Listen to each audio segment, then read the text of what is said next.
বিল্লাহি মিনাশ শাইতানির রাজিম বিসমিল্লাহির রহমানির রহিম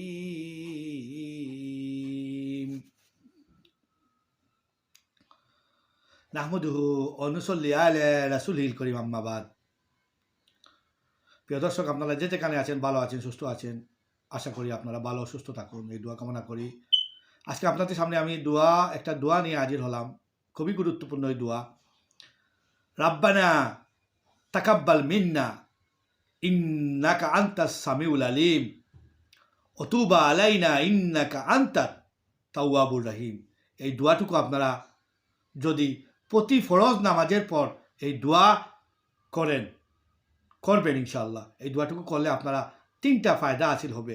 আপনাদের সব তওবা আল্লাহ কবুল করে দিবেন, আপনাদের দোয়া আল্লাহ কবুল করবেন, আপনাদের সকল কাজ সহজ হবে ইনশাআল্লাহ। ফাতাকাব্বাল মিন্নি।